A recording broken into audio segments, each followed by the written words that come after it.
Identifikasi Kontekstual. Perkenalkan, nama saya Hendro Gutong, saya dari SMP Negeri 1 Remaja, CGP Angkatan 9, Kabupaten 2016. Di sini tugas saya adalah mewawancarai beberapa kepala sekolah sebagai tugas modul 3.1, yaitu pengambilan keputusan berbasis nilai-nilai kebajikan sebagai pemimpin. Selamat menikmati. Penggerak menghamba pada murid, kreatif rancang pembelajaran. Selamat pagi Pak Sutana. Selamat pagi. Apa kabar Pak? Kabarnya baik. Ya, pertama saya mengucapkan terima kasih atas waktu Bapak. Saya datang ke sini mau berbagi pengalaman dengan Bapak. Ini Pak, saya ada tugas, tugas demonstrasi kontekstual. Ini modul 3.1 CGP. Tugasnya pengambilan keputusan berbasis nilai-nilai kebajikan sebagai pemimpin. Jadi saya berterima kasih Pak Sultanan sudah meluangkan waktunya untuk wawancara ini. Di sini Pak, tugas saya di sini diminta untuk mewawancarai pimpinan 2 atau 3 orang. Nanti hasil wawancaranya akan saya upload, saya kirim sebagai tugas. Jadi saya kesini mau belajar, berbagi pengalaman dengan Bapak. Bisa kita mulai Pak? Silakan. Yang pertama itu Pak, selama ini bagaimana Bapak dapat mengidentifikasi kasus-kasus yang merupakan dilema etika atau bujukan moral di sekolah ini selama Bapak jadi kepala sekolah? Biasanya yang kita lakukan itu selama ini adalah kita harus mengidentifikasi dulu. Iya. Kita identifikasi setelah kita memahami apakah itu masalah dilema etika atau bujukan moral. Setelah kita tahu, maka kita ambil langkah-langkah untuk penyelesaiannya. Jadi setelah itu kita mengetahui, kita menentukan bagaimana langkah-langkah untuk penyelesaiannya. Kalau kita tidak mengetahui permasalahan terlebih dahulu, maka kita akan sulit untuk membuat tindak lanjut untuk melakukan mengambil langkah-langkah untuk menyelesaikan masalah tersebut. Masalahnya dilema etika itu merupakan permasalahan yang cukup Sulit. Iya. dalam penyelesaiannya itu, karena di situ ada masalah, karena di situ ada masalah yang berkaitan dengan benar. Iya. Kalau yang bujukan moral dan nyata, Iya. ada benar dan salah, Iya. sehingga kita menyelesaikan pun cukup gampang. Itu saya rasa. Berarti Bapak mencari informasi dulu tentang kasusnya bagaimana gitu Pak ya? Iya. Terima kasih Pak. Berikutnya Pak, selama ini Bapak dalam menjalankan pengambilan keputusan di sekolah SMP Remaja Timur ini, terutama untuk kasus-kasus di mana ada 2 kepentingan yang sama-sama benar atau sama-sama mengandung nilai-nilai kebajikan. Yang saya lakukan di sini biasanya, karena saya nggak mungkin mau memutuskan sendiri Pak Budi. Karena itu saya rasa masalah yang cukup pelik gitu. Sehingga yang saya lakukan biasa saya panggil wakil-wakil kepala sekolah. Oh, panggil. Saya panggil wakil kepala sekolah dalam ruangan ini, kemudian saya diskusikan. Kemudian setelah diambil suatu keputusan dalam diskusi itu, barulah saya buat rapat. Saya rapatkan. Oh, dibawa ke rapat. Di forum rapat. Jadi kita melibatkan semua GTK dan PTK, kita rapatkan sehingga nanti dibuat suatu kesepakatan untuk penyelesaian itu. Kenapa saya buat seperti itu? Karena nanti jangan sampai keputusan yang kita ambil nanti semua yang diputuskan itu legowo gitu. Artinya menerima, jangan sampai nanti ada yang dirugikan gitu. Karena di situ dalam forum rapat itu kita berikan mungkin regulasi-regulasinya yang bisa kita gunakan sebagai dasar untuk pengambilan keputusan itu. Berarti Bapak berdiskusi dulu dengan teman-teman, minta informasi, lalu nanti setelah berdiskusi dibawa ke rapat. Dan nanti setelah rapat disitulah kita mendapatkan keputusan sebuah kesimpulan untuk kesimpulan memutuskan, memutuskan itu. supaya jangan menguntungkan satu pihak. Dari itu Pak ya, itu maksud Bapak ya Pak? Itu dia. Ada yang dirugikan, ada yang diuntungkan. Gitu. Jadi keputusan itu karena berdasarkan rapat dan berdasarkan regulasi yang kita paparkan di situ, sehingga diharapkan yang bermasalah itu bisa menerima dan bisa merubah sikapnya supaya berjalan dengan baik di hari-hari berikutnya. Oke, terima kasih Pak.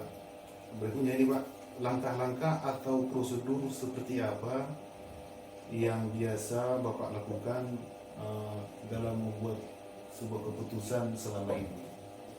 Iya. Untuk menyelesaikan permasalahan dilema etika itu, pertama kita harus mengenali dulu bahwa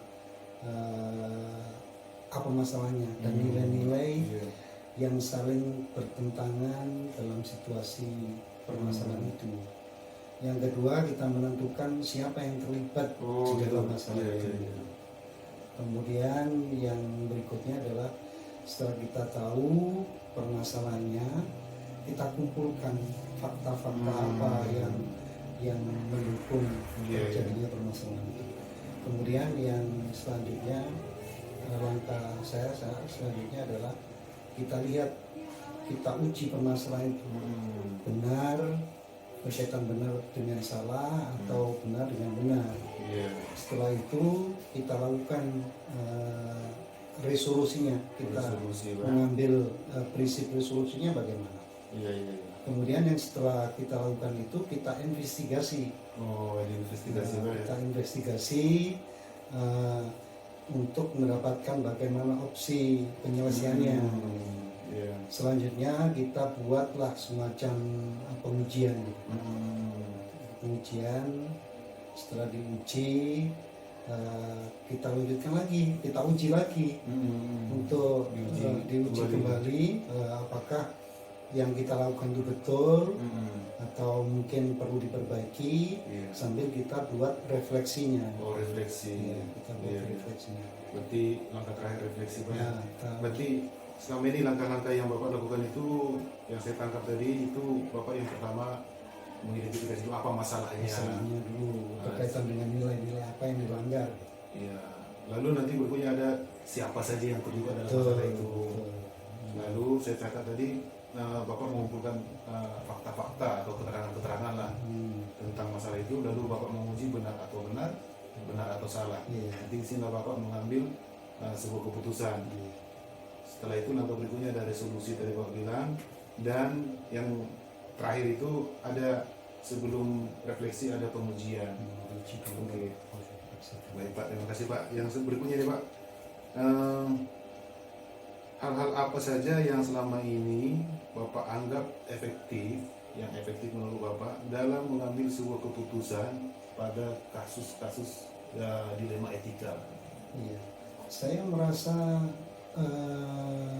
penyelesaian kasus-kasus dilema etika itu, Pak Utang, yang saya lakukan yang paling efektif itu tadi berdiskusi dengan waka-waka yang ada di SMP ini, mulai dari mungkin kurikulum, kesiswaan, kemudian sarana prasarana, humas, mungkin pembina OSIS kita libatkan, kita diskusi, sehingga nanti disitulah kita mendapatkan, karena kalau penyelesaian masalah itu kita pikirkan sendiri, otak satu dengan otak banyak itu, saya pikir lebih baik otak banyak, karena di situ nanti muncul ide-ide yang akan menguatkan apa yang akan kita ambil untuk dijadikan keputusan. Kemudian yang kedua, kita musyawarahkan. Setelah diskusi tadi kita musyawarahkan. Itu yang selama ini kita lakukan. Kita musyawarahkan dengan stakeholder yang ada di SMP ini, mulai dari guru sampai dengan TU, staf TU kita ambil semua.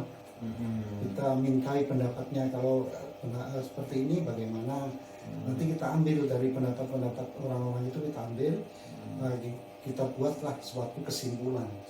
Dari kesimpulan itu kita langsung kita putuskan gitu. Kita buat keputusan, nanti kita sampaikan lagi kalau keputusan seperti ini bagaimana. Iya. Itu Pak Bidang sebelum itu yang selama ini kita lakukan. Baik Pak. Yang berikutnya Pak,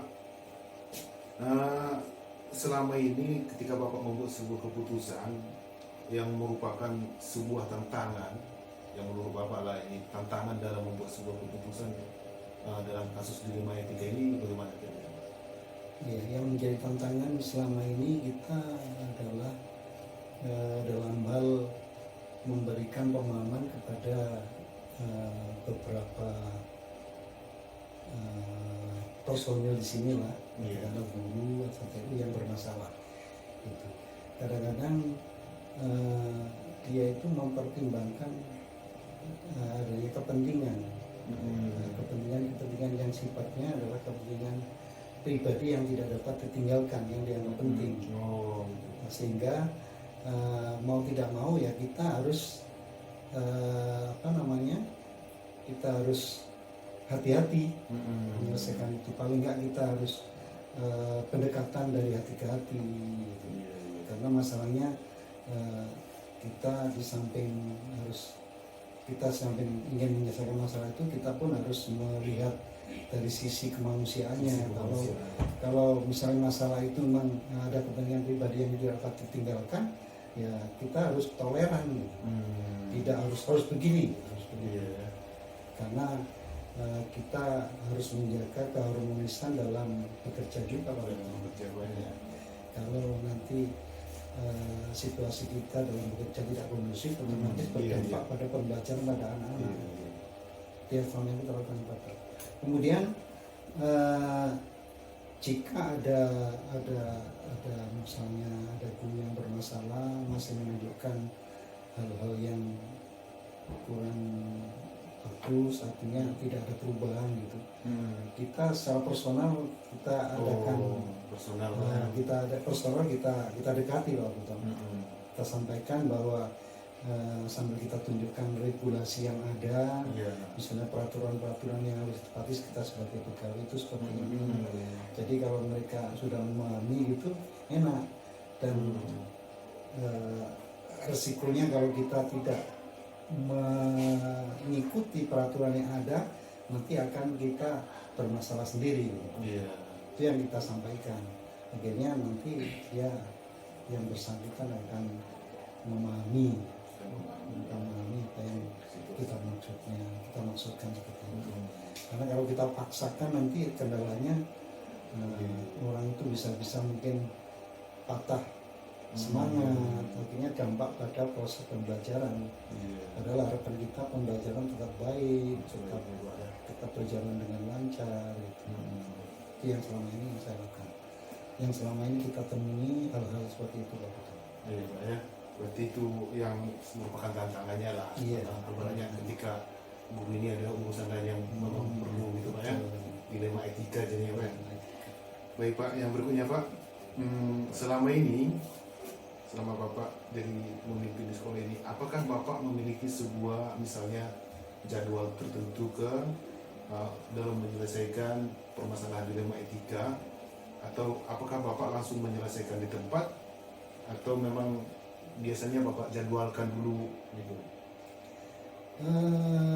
Selama ini yang kita lakukan memang bukan penjadwalan ya, tapi paling enggak kalau ada permasalahan kita berpikir terlebih dahulu kapan waktunya kita bisa menyelesaikan. Karena kalau ada permasalahan nanti kita selesaikan, biasanya kalau orang masih emosi kan susah untuk kita ajak bicara gitu.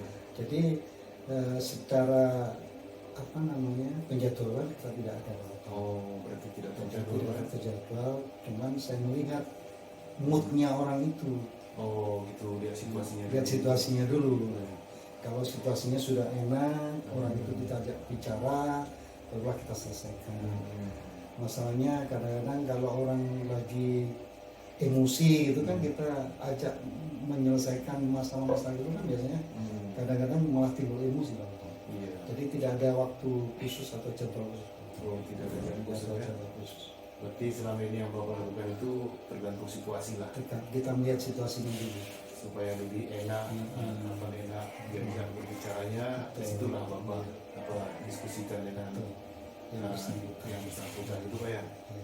Baik Pak, berikutnya Pak, adakah seorang atau faktor-faktor yang selama ini mempermudah atau membantu Bapak dalam pengambilan keputusan? Faktor-faktor yang membantu dalam pembuatan keputusan itu biasanya ya itu tadi dari waka-waka yang kita ajak diskusi tadi. Kemudian dari diskusi itu kita anggap ada beberapa orang yang kita lihat punya kompetensi untuk membantu dalam memecahkan masalah itu. Kemudian misalnya ada seseorang yang melanggar aturan tertentu itu, kita kalau kita menambah orang itu melanggar kan otomatis dia akan mempengaruhi kinerja dari yang bersangkutan, sehingga faktor-faktor musyawarah, faktor diskusi itu sangat perlu kita butuhkan lah, sebab itu tadi supaya harapan kita memberikan jalan keluar lah bagi guru-guru yang misalnya guru dari masalah itu. Jangan sampai guru itu ada permasalahan yang kita tidak tahu. Makanya kita pertama harus kita diskusikan dengan kawan-kawan, kemudian kita dekati guru yang bersangkutan dari hati ke hati, sehingga setelah tahu permasalahannya itu kita mudah untuk melakukan penyelesaian, kita mudah untuk melakukan keputusan yang dapat menyelesaikan permasalahan yang dihadapi oleh guru itu. Berarti selama ini yang Bapak lakukan itu, ya yang terlibat itu mungkin yang untuk mempermudah Bapak membuat sebuah keputusan itu mungkin tergantung kasusnya, sehingga Bapak mencari orang yang kompeten itu maksud Bapak yang juga ya. Kompetensi. Oke, terima kasih Pak. Ini Pak yang terakhir ini yang perlu saya tahu dari hasil diskusi kita ini, dari semua hal yang telah disampaikan tadi, menurut Bapak pembelajaran apa yang Bapak dapat atau Bapak petik dari pengalaman Bapak mengambil keputusan dilema etika?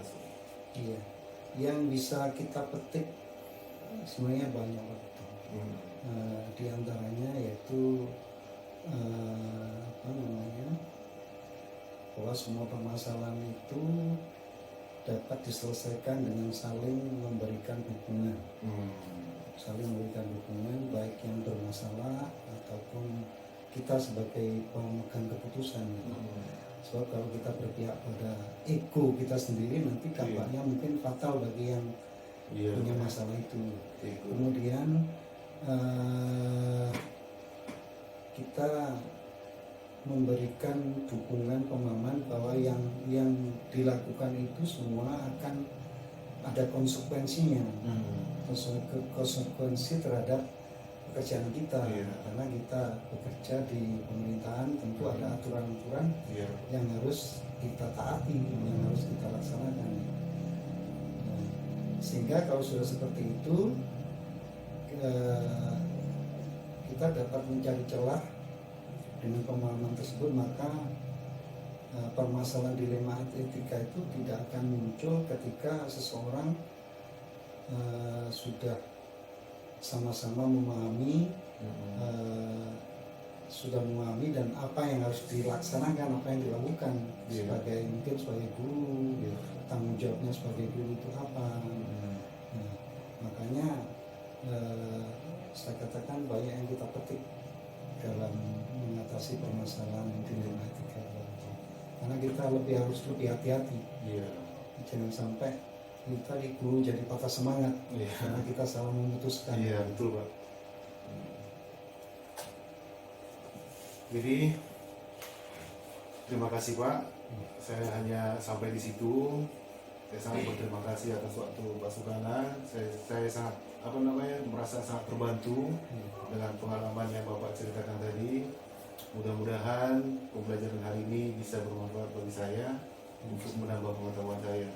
Terima kasih Pak Sum. Terima kasih banyak. Selamat siang Pak. Selamat siang Pak Hukum. Terima kasih, sama maaf juga Pak Hukum ya, karena Iya. banyak yang saya sampaikan mungkin kurang pas. Iya. Mungkin bisa lah nanti Pak Hukum mencari-cari referensi yang ada. Baik Pak. Terima kasih banyak Pak atas waktunya Pak ya. Sama-sama.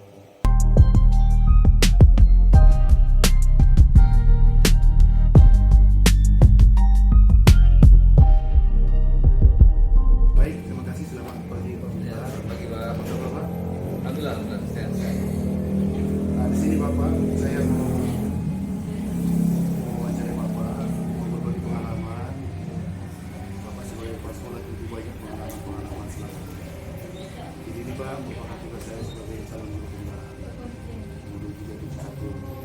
Nanti saya di sini ditugaskan mewawancarai 2 atau 3 kepala sekolah. Jadi nanti tugas ini akan saya upload, saya kirim sebagai tugas. Jadi saya mau minta berbagi pengalaman lah dengan Bapak ini. Kita mulai Pak ya? Ya. Baik Pak. Yang pertama di sini yang perlu saya tanyakan sama Bapak. Selama ini bagaimana Bapak dapat identifikasi kasus-kasus yang merupakan identifikasi orang? Baik Mas, terima kasih. Alhamdulillah saya ini Iya Pak. bisa berbagi pengalaman. Ya, bermacam hal di sekolah. Contohnya seperti masalah guru, masalah pegawai, masalah siswa, anak, mungkin dia punya kemampuan, ada kesempatan dia berusaha guru. Nah, jadi saya mengidentifikasinya dengan ada rekan-rekan yang melapor ke diskusi, kemudian ada orang tua juga dari sekolah juga bermusyawarah, dan kita melihat dalam proses belajar mengajar, melihat dalam kegiatan-kegiatan sekolah itu kan nampak anak-anak yang punya potensi dan kemampuan tapi mungkin masih kurang maksimalnya ikhtiar guru tadi. Berarti Bapak mengidentifikasinya dengan mungkin mendapatkan informasi dari atau laporan dari murid atau juga mungkin laporan dari orang tua, bahkan mungkin yang Bapak lihat langsung ya. Ya, langsung ketemu. Baik Pak, yang berikutnya Pak, selama ini bagaimana Bapak menjalankan pengambilan keputusan di sekolah yang Bapak pilih ini SD negeri Nomor 2. SD negeri nomor 2 Rumah ya. Untuk kasus-kasus di mana ada 2 kepentingan yang sama-sama benar atau sama-sama mengandung nilai kepentingan. Baik Pak, untuk yang kedua ini kan memang dilema kadang-kadang. Iya.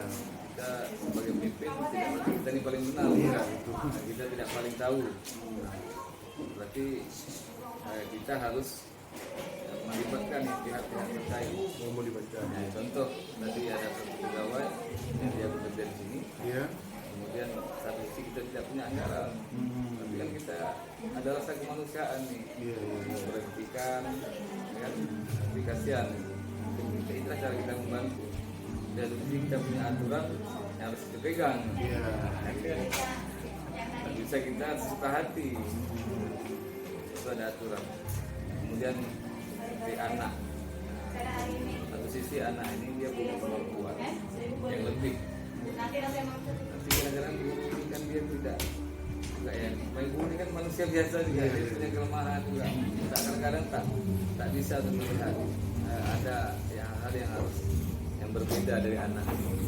Anak-anak kita kan merasa ada guru dia harus ikut program pemerintah meningkatkan kompetensi guru. Dia harus ada aturan yang harus diikuti. Mau tak mau tapi satu sisi ada tanggung jawab harus tak bisa ditinggalkan. Jadi kita melihatlah dua sisi ini. Kemudian kita panggil dia ada guru yang dia menjalankan tugas, kemudian kita panggil yang bisa membantu. Kemudian nanti ada pengertian dari gurunya yang membantu tadi, karena dia membantu meninggalkan bukan ke pribadi. Kan sebenarnya ada praktek dan juga ikut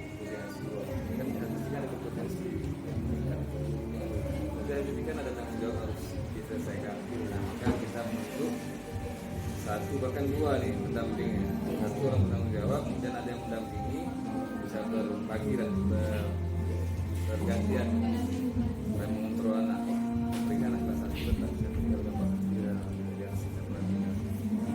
Baik, yang saya tangkap dari jawaban Bapak tadi berarti Bapak dalam mengambil keputusan ini Bapak bicarakan dulu dengan orangnya, lalu bawakan ke dalam rapat, musyawarah, lalu dapatlah sebuah kesimpulan setelah mempertimbangkan yang tadi.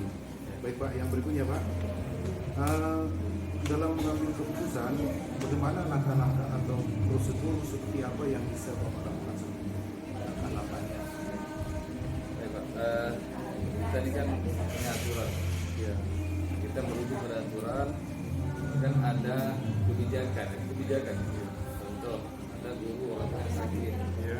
Nah dia harus pergi mendadak. Kan tak tahu dia sakit. Tiba-tiba sakit. Nah kita kan Pak kan minta izin. Nah kita aturannya kan tak harus izin sebelum berangkat. Tapi kan ini kan soal sakit Pak. Nah ini ada kebijakan. Nah kemanusiaan Pak bapak orang tua yang sakit. Kan kita datang pikiran kerjaan kita. Ya ini harus kita punya aturan kita lapor ke atasan bahwa dia ini perkara sakit orang tua kita izinkan. Jadi tugasnya kita gantikan dengan yang lain. Berarti langkah-langkah yang Bapak ambil selama ini berarti mengidentifikasi masalahnya dulu. Iya Pak. Masalahnya, Lihat dulu. lihat dulu bagaimana masalahnya. Ini urgent atau gimana gitu kan? Kalau untuk jalan-jalan saat pribadi kan beda Pak. Baru nanti dibuat sebuah keputusan. Iya. Gitu, Pak, ya. Baik Pak, terima kasih Pak. Yang berikutnya, hal-hal apa saja yang selama ini yang Bapak anggap efektif dalam mengambil sebuah keputusan dalam kasus dilema etika yang menurut Bapak yang paling efektif dari pengalaman Bapak? Musyawarah. Musyawarah. Kita duduk sama, kita dengarkan satu pihak, lalu kita cari kata mufakat yang nanti satu pihak tidak merasa dirugikan, satu pihak juga merasa puas, senang gitu kan, selesai. Jadi kalau biar berlarut, itu jadi panjang masalahnya Pak. Kita bawa dalam forum juga, karena saya minta pendapat dengan kawan-kawan, karena kita tidak ada guru senior di sini, kawan yang lain, pandangan yang berbeda. Kalau kita pakai terbaik, terus sama kita jalan. Ini musyawarah. Baik, berarti yang paling efektif menurut Bapak itu mufakat lah dalam musyawarah. Baik Pak. Yang berikutnya Pak, apakah Bapak memiliki sebuah jadwal tertentu atau tidak dalam mengambil sebuah keputusan di dalam ini? Maksud itu apa? Misalnya ada masalah ini, apakah Bapak menjadwalkannya atau spontan? Kalau masalah, ya hubungannya bisa ada kepentingan, tak bisa dijadwalkan, karena ketika ada masalah, ya selesaikan, ya harus dituntaskan. Jadi kalau dibiarkan, kalau jika jadwal kita belum sampai, jika ada masalah, tak bisa dibiarkan. Ya. Cuman kalau jadwal itu kita informasi dari kita, setelah pembelajaran kita lihat bahwa yang secara persiapan mengajar dan proses belajar mengajarnya ketika ada masalah dengan anak Berarti ada jadwal Bapak dalam membuat sebuah keputusan itu tidak terjadwal, tergantung urgensinya, tergantung situasinya bagaimana. dengan keadaannya. Tapi tidak ada jadwal Pak ya. Baik Pak, yang berikutnya dalam pengambilan keputusan selama ini, adakah seseorang atau faktor-faktor yang selama ini menunda Bapak dalam membuat sebuah keputusan dalam kasus dilema etika? Ya. Faktor-faktor yang selama inilah yang membantu Bapak, mempermudah Bapak dalam membuat keputusan ini. Ya. Sama ya rekan-rekan Pak, rekan-rekan dari di sekolah dan kita juga punya mitra seperti Pemerintah Desa, ya, komite kan yang mitra di dalam. Kemudian kita juga di Pemerintah Desa, puskesmas, ya, kita kan punya sama itu. Nah juga bagian daripada bisa membantu kita dalam masalah itu. Jadi intinya di sini Bapak untuk mempermudah Bapak itu teman-teman guru, komite, dan dan mitra kasusnya kita. lah berarti Pak ya. Ya, Kalau harus melibatkan komite, ada komite. kalau harus melibatkan Ada masyarakat, kan? Iya. Terima kasih Pak. Yang terakhir ini Pak, dari semua hal yang telah disampaikan, menurut Bapak pembelajaran apa yang dapat Bapak petik dari pengalaman Bapak dalam mengambil keputusan dilema etika selama ini? Ya. Yang pertama tentu Pak, pasti ada pengalaman. Pengalaman, Kita ya. melihat langsung, mengalami langsung. Nah, itu kan kita diuji Pak. Iya. Kan kita ya nama kita ini kan manusia juga kelemahan. Ada sisi yang pertimbangkan rasa kemanusiaan, satu sisi ada aturan yang mengatur. Kemudian satu sisi kita guru juga ada kelemahan, kekurangan. Walaupun hebat guru itu punya kelemahan. Nah, ini kita butuh pendekatan lah. Pendekatan. Pendekatan, bagaimana motivasi rekan-rekan ketika guru-guru lah. Iya. Karena kita ini menghadapi kalau 20 orang ya 20 macam Pak ragamnya. Iya, iya. Kan caranya, latar belakangnya, pengalaman. Nah ini butuh pendekatan lah. Pendekatan secara personal, kemudian pendekatan secara organisasi, lalu bertemu, kemudian menjalin kerjasama baik komite, pemerintah desa, puskesmas yang dekat-dekat Pak.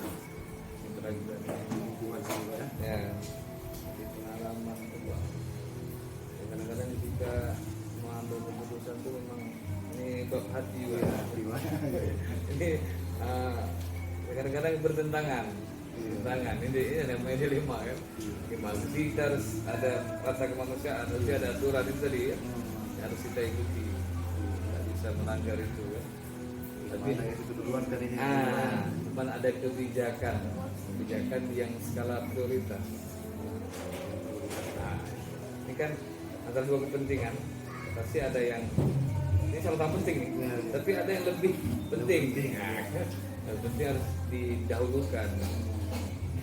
Itu pengalaman. Baik, terima kasih Pak Mukhtar. Ya, Pak. Saya sangat senang, saya sangat terima kasih atas waktu Bapak atas pengalaman-pengalamannya untuk pelajaran bagi saya. Mudah-mudahan ini bisa menambah pengetahuan saya Pak. Ya, Pak. Terima kasih banyak Pak. Mudahkan semuanya. Iya. Selesai kan? Mudah-mudahan ini bisa saya. Terima kasih Pak. Ya, sama-sama.